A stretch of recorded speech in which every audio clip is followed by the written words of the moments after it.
Hello दोस्तों, स्वागत है आपका अपने यूट्यूब चैनल नौकरी सेशन पर। उम्मीद करता हूं कि आप लोग स्वस्थ होंगे और अपनी पढ़ाई अच्छे से कर रहे होंगे। तो आज की ये वीडियो काफी इंपॉर्टेंट होने वाली है। जैसे कि आपको पता है कि इंडिया पोस्ट जीडीएस में आपकी न्यू वैकेंसी निकली हुई है, जिसमें टोटल पोस्ट आपकी 12,828 रखी गई है। तो आज हम इस वीडियो में ये चर्चा करने वाले हैं कि आपको जो डॉक्यूमेंट वेरिफिकेशन होगा तो उसमें कौन कौन से आपके डॉक्यूमेंट लगने वाले हैं। ठीक है, साथ ही मैं आपको ये बताऊंगा कि आपको फॉर्म भरते टाइम क्या क्या गलती नहीं करनी है, किस वजह से जो है स्टूडेंट्स डॉक्यूमेंट वेरिफिकेशन में रिजेक्ट कर दिए जाते हैं, क्या क्या वो कारण होते हैं जिससे बच्चों को जो है वो रिजेक्शन यहाँ पर डॉक्यूमेंट वेरिफिकेशन में झेलना पड़ता है। अब आप सोच रहे होंगे कि अभी तो डॉक्यूमेंट वेरिफिकेशन हो नहीं रहा है, क्योंकि यहाँ पर अभी फॉर्म भरे जा रहे हैं, ना तो कोई मेरिट लिस्ट आई है, तो अभी से ही हम डॉक्यूमेंट के ऊपर वीडियो क्यों बना रहे हैं। तो डॉक्यूमेंट के ऊपर वीडियो बनाने का केवल एक ही मोटिव है कि आप जो है अपने सभी डॉक्यूमेंट यहाँ पर जो है अरेंज कर लीजिए। अगर आपका मान लीजिए कोई कास्ट सर्टिफिकेट आपका एक्सपायर हो चुका है, या आपके आधार कार्ड में कोई गलती है, पैन कार्ड में कोई गलती है, तो आप उसे अभी से ही सुधरवा कर चलिए, ताकि आपको डॉक्यूमेंट वेरिफिकेशन में कोई भी दिक्कत ना आए। तो मैं जितने भी यहाँ पर आपको डॉक्यूमेंट बताऊंगा सभी को आप जो है यहाँ पर चेक कर लीजिएगा, उन्हें सेट वाइज लगा लीजिएगा। ठीक है, क्या होता है ऐसा कि आप कोई ये वाला फॉर्म भर देते हैं, ठीक है, उसके बाद किसी और एग्जाम की आप तैयारी करने लग जाते हैं। मान लिया आप एसएससी एमटीएस की तैयारी कर रहे हैं, या आप एसएससी सीजीएल की तैयारी कर रहे हैं, तो आप उस वाले एग्जाम में लग जाते हैं, जिससे कि आपको यहाँ पर टाइम नहीं मिल पाता है, आप इसके बारे में बिल्कुल यहाँ पर भूल जाते हैं। लेकिन जब इसका डॉक्यूमेंट वेरिफिकेशन आएगा तब आप अपने डॉक्यूमेंट चेक कर रहे होंगे, तो आपको उसमें आपको आधार कार्ड में नाम चेंज दिखाई देगा, या आपका जो है कास्ट सर्टिफिकेट यहाँ पर रिन्यूअल होना होगा, जैसे ईडब्ल्यूएस सर्टिफिकेट रिन्यूअल होता है साल में, या कास्ट सर्टिफिकेट जैसे कि आपका ओबीसी सर्टिफिकेट है, वो किसी जो आपका पर्टिकुलर यहाँ पर टाइम है वो एक्सपायर हो चुका है, तो आपको वो दोबारा बनवाना है। तो ये जो क्या होता है, आपका जो है यहाँ पर टाइम नहीं मिल पाता है, काफी परेशानी का सामना करना पड़ता है। तो बस आज इस वीडियो को बनाने का यही मोटिव है कि जितने भी आपके यहाँ पर डॉक्यूमेंट है उन्हें आप अरेंज करके रखिए। तो चलिए शुरू करते हैं। शुरू करने से पहले अगर आपने अभी तक चैनल को सब्सक्राइब नहीं करा है तो आप चैनल को सब्सक्राइब कर दीजिए, और जो साइड में बेल का आइकन आ रहा है इसे भी प्रेस कर दीजिए, ताकि आने वाली वीडियो का नोटिफिकेशन आपको सबसे पहले मिले। तो चलिए शुरू करते हैं। तो सबसे पहले जो आपका पहला डॉक्यूमेंट है यहाँ पर, ये है आपका 10th का सर्टिफिकेट। तो 10th का सर्टिफिकेट जो है यहाँ पर आपका मेरिट लिस्ट जो बनेगी वो आपके 10th के सर्टिफिकेट के अकॉर्डिंग ही बनेगी। साथ ही में जो है ये डेट ऑफ बर्थ के लिए भी यहाँ पर आपका काम आता है। ठीक है, तो डेट ऑफ बर्थ के लिए भी जो है यहाँ पर 10th का सर्टिफिकेट आपके यहाँ पर काम आता है। डेट ऑफ बर्थ आपकी इसी से ही चेक करी जाती है।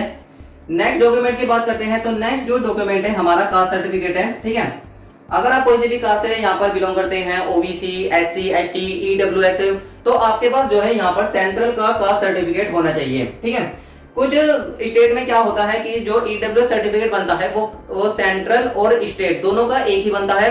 तो आपका जो भी यहाँ पर रिक्वायर्ड ईडब्ल्यूएस सर्टिफिकेट है जो भी आपका लगता है, तो आप उसे बनवाकर अभी से रख लीजिए। ठीक है, जो आपका यहाँ पर ईडब्ल्यूएस का सेशन रहने वाला है वो यहाँ पर 2022-23 का रहने वाला है।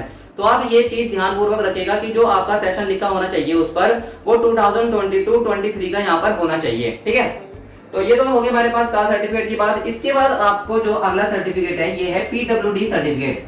ठीक है, तो जो पीडब्ल्यूडी कैंडिडेट है उनके लिए यहाँ पर पीडब्ल्यूडी सर्टिफिकेट होना चाहिए। ये आपका डॉक्यूमेंट वेरिफिकेशन के समय चेक होगा। जो कैंडिडेट्स यहाँ पर 40% से ज्यादा पीडब्ल्यूडी हैं, ठीक है, तो उनके लिए जो है ये सर्टिफिकेट यहाँ पर लगेगा।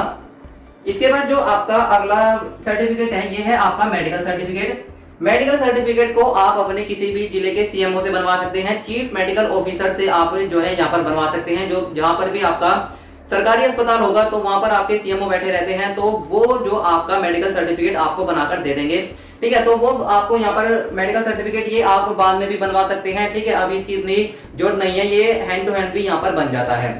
इसके बाद बात करते हैं हम यहाँ पर निवास प्रमाण पत्र की, डोमिसाइल की, क्योंकि इसमें क्या है कि जो आपका फॉर्म भरा जाएगा वो आपका स्टेट वाइज भरा जाएगा। जहां की भी आपकी लोकल लैंग्वेज आपको आती होगी वहीं से ही आप जो है इसका फॉर्म भरेंगे। तो जहां के भी आप निवास प्रमाण पत्र है आपका, जहां का भी डोमिसाइल है, तो आपको वहां का निवास प्रमाण पत्र चाहिए। इसके बाद हम नेक्स्ट की बात करते हैं, तो नेक्स्ट है आपका आधार कार्ड या पैन कार्ड में से कोई एक आपका यहाँ पर चेक होगा, लेकिन आप दोनों ही यहाँ पर आपके पास होने चाहिए। अगर इनमें कोई भी करेक्शन है, आपकी किसी भी जो है यहाँ पर आपके नाम में गलती है, या आपके पिताजी के नाम में गलती है, या माता जी के नाम में गलती है, ठीक है, तो आप उसे सही करा सकते हैं। सबसे ज्यादा दिक्कत आधार कार्ड में या पैन कार्ड में ये आती है कि मान लीजिए आपका 10th का सर्टिफिकेट है और 10th के सर्टिफिकेट में आपका नाम है राहुल सैनी और आपके पिताजी का नाम है राकेश कुमार सैनी। ठीक है, लेकिन यहाँ पर आधार कार्ड में आपके पिताजी का नाम लिखा है राकेश सैनी। तो ये काफी कंफ्यूजन होता है कि 10th के सर्टिफिकेट में नाम लिखा होता है राकेश कुमार सैनी और आधार कार्ड में लिखा होता है राकेश सैनी। तो वहां पर जो डॉक्यूमेंट चेक कर रहे होते हैं वो इस चीज को नहीं मानते हैं। ठीक है, तो आप जो है यहाँ पर ठीक करा लीजिएगा आधार कार्ड, क्योंकि 10th का सर्टिफिकेट जो है यहाँ पर ठीक होना काफी दिक्कत हो जाती है। ठीक है, काफी ज्यादा इसमें प्रोसीजर लग जाता है, लेकिन आप आधार सेवा केंद्र से आधार कार्ड को काफी कम समय में यहाँ पर ठीक करा सकते हैं। इसी तरह से अगर आपके पैन कार्ड में भी दिक्कत है, पिताजी के नाम में कोई दिक्कत है इसी प्रकार की, ठीक है, तो आप उसे यहाँ पर किसी भी साइबर कैफे से ठीक करा सकते हैं। तो आप अभी देख लीजिएगा कि आपके आधार कार्ड या पैन कार्ड में कोई दिक्कत नहीं है। ठीक है, तो आप ये चीज देख लीजिएगा। इसके बाद बात करते हैं हम पासपोर्ट साइज फोटो की। ठीक है, तो 2 आपको यहाँ पर पासपोर्ट साइज फोटो लगने वाली है। तो ये सभी सर्टिफिकेट जो है आपके डॉक्यूमेंट वेरिफिकेशन में काम आएंगे। अगर इनमें से कोई भी सर्टिफिकेट आपके पास नहीं है या आपका इनमें से कोई सर्टिफिकेट एक्सपायर हो चुका है, ठीक है, या आपको कोई रिन्यूअल कराना है, तो आप उन्हें रिन्यूअल करा लीजिए, ठीक करा लीजिए। ये सभी डॉक्यूमेंट जो है आपके डॉक्यूमेंट वेरिफिकेशन में काम आने वाले हैं। तो एक और बार बता देता हूं मैं आपको, 10th का सर्टिफिकेट हो गया, आपका कास्ट सर्टिफिकेट हो गया, पीडब्ल्यूडी सर्टिफिकेट हो गया, मेडिकल सर्टिफिकेट हो गया। इसके बाद आपका जो है यहाँ पर निवास प्रमाण पत्र, आधार कार्ड, पैन कार्ड और पासपोर्ट साइज फोटो। ठीक है, तो आप इनके 2-2 सेट बनाकर रख लीजिए। ठीक है, तो इससे जो है आपको बाद में कोई भी दिक्कत का सामना नहीं करना पड़ेगा। अब मैं आपको बता देता हूं कि फॉर्म भरते टाइम आपको किन किन बातों का यहाँ पर ध्यान रखना है। सबसे पहले तो आप जो है यहाँ पर अपने नाम का ध्यान रखिएगा। जो भी आपका नाम 10th की सर्टिफिकेट के अकॉर्डिंग है वही आप डालिएगा। अपना नाम, अपने पिताजी का नाम, अपनी माताजी का नाम, तो जो भी आपका 10th की सर्टिफिकेट में नाम है उसी के अकॉर्डिंग यहाँ पर आपको फॉर्म भरना है। और आप जहां से भी बिलोंग करते हैं, जहां की भी यहाँ पर जो फॉर्म आप देखेंगे उसमें जो नोटिफिकेशन है, ठीक है, उसमें जो लोकल लैंग्वेज है, जैसे कि मान लीजिए यूपी की जो लोकल लैंग्वेज दी गई है वो हिंदी दी गई है, तो जहां से आपकी लोकल लैंग्वेज आपको आती हो वहीं से ही आप अपना फॉर्म भरिएगा। ठीक है, तो इस चीज को आप ध्यानपूर्वक देखिएगा। बाकी आप जो है यहाँ पर एक कास्ट का ध्यान रखिएगा। आप जिस भी कैटेगरी से बिलोंग करते हैं उसी में आप यहाँ पर फॉर्म भर दीजिएगा। ठीक है, तो ये चीजें जो है यहाँ पर काफी ध्यान रखने वाली होती है। बाकी अगर आपको कोई भी डाउट है यहाँ पर तो आप मुझे यहाँ पर मैसेज करके पूछ सकते हैं, मैं आपको वहां पर रिप्लाई कर दूंगा। ठीक है, तो अगर आपको ये वीडियो पसंद आई हो, समझाने का तरीका पसंद आया हो, तो आप इस वीडियो को जरूर लाइक करें, अपने दोस्तों के साथ भी शेयर करें। अगर आपने अभी तक चैनल को सब्सक्राइब नहीं करा है तो आप चैनल को भी सब्सक्राइब कर दीजिए। तो मिलते हैं नेक्स्ट टॉपिक के साथ न्यू वीडियो में, तब तक के लिए गुड लक।